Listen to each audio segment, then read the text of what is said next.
안녕하세요. 청년을 위한 진로 탐색 기간 필요성을 말하고픈 서혜람입니다.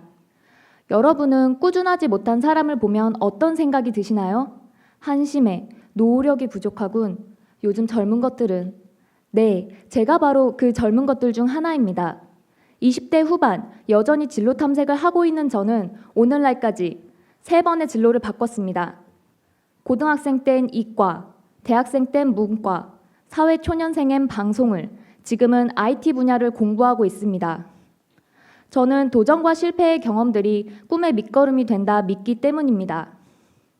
하지만 한국의 진로 탐색 방식은 경험이 아닌 직무 적성 검사와 같은 설문지를 통해 이루어집니다. 이 검사는 정해진 수치를 바탕으로 직업을 추천해 주지만 한국의 청년들은 적당한 직무를 찾기 어려운 것 같습니다. 약 300개 기업을 대상으로 한 신입사원 근속연수 조사 결과 2.8년이라는 평균이 나왔습니다. 조사해보니 퇴사한 이유 중 2위가 직무가 적성에 맞지 않아서였습니다. 제가 퇴사할 때 가장 많이 들었던 말은 부럽다였습니다. 친구들도 직무가 적성에 맞지 않지만 그럼에도 무엇이 하고 싶은지 몰라 그냥 다녀야 한다는 것이었습니다. 진로의 방향성에 대한 방황이 사회의 문제로 떠오르고 정부는 2018년 자유학년제를 시행하였습니다. 이는 중학교 1학년 한 해 동안 시험을 보지 않고 토론과 실습 위주의 진로 탐색 교육을 받는 제도입니다. 훌륭한 정책이다만 14살에 정한 삶의 방향이 6년이 지난 후에도 지속될까 하는 의문이 들었습니다. 4차 산업혁명으로 시대가 빠르게 급변하고 있는 상황에 새로운 직업이 생기거나 다른 재능을 발견한다면 어떻게 해야 할까요? 학창시절 제 꿈은 의사였습니다. 부모님한테 전형적으로 부모님께 세뇌당한 경우였는데요. 덕분에 저는 고등학교 시절 이과를 택했습니다. 하지만 의대 진학의 장벽은 높았고 저는 의대 편입을 고려하여 화학과에 입학했습니다. 대학교 1학년, 음주 가무에 적합한 시기입니다. 새로 사귄 친구들과 술을 열심히 말고 성적도 시원하게 말아먹었습니다.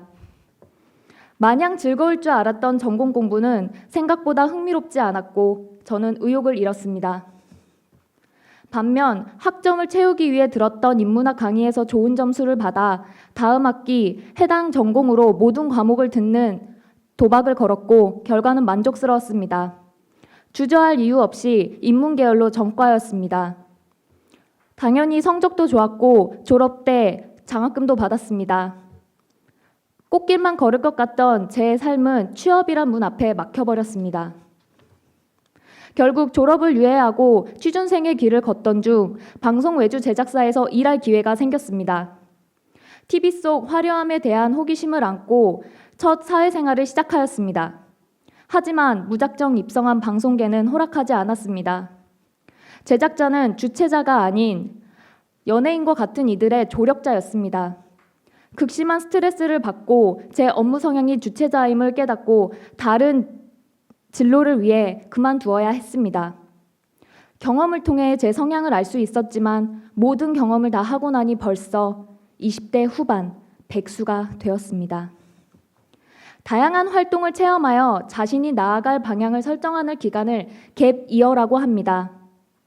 아이비리그와 같은 세계 주 대학들은 1년간 갭 이어를 갖도록 권장하고 있습니다.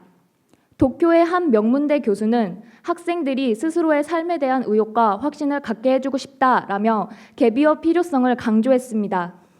반면 한국의 청년들은 경주마와 같은 수험 생활을 보내고 점수에 따라 대학을 결정한 뒤 스펙 쌓기를 위한 4년을 보냅니다. 이후 마주한 사회는 경력을 요구하고 경험이 부족하다며 열정과 끈기가 없다 조롱합니다. 올해 11월 청년 고용 촉진 특별법 개정안이 발의되었습니다. 청년을 위한 갭이어를 정부의 지원하에 주도해야 한다는 법안이었습니다. 이는 기존 현행법 청년고용촉진특별법이 취업 자체에만 초점이 맞추어져 있다는 청년들의 불만을 수용한 결과였습니다. 청년들에게 꿈을 탐색할 기간이 사치인 현실에서 자신의 삶을 돌아볼 갭 이어는 필수라 생각합니다. 20대 후반, 전 여전히 방황 중이지만 꿈이 생겼습니다. 바로 누군가에게 제 삶의 경험들을 조언해주고 앞으로 나아가며 삶의 이정표가 되는 것입니다. 2019년 말 방황하며 행동하는 청년 여러분 모두 누군가의 이정표입니다. 그러니 우리 계속 방황하고 길을 만들어 나갑시다. 감사합니다.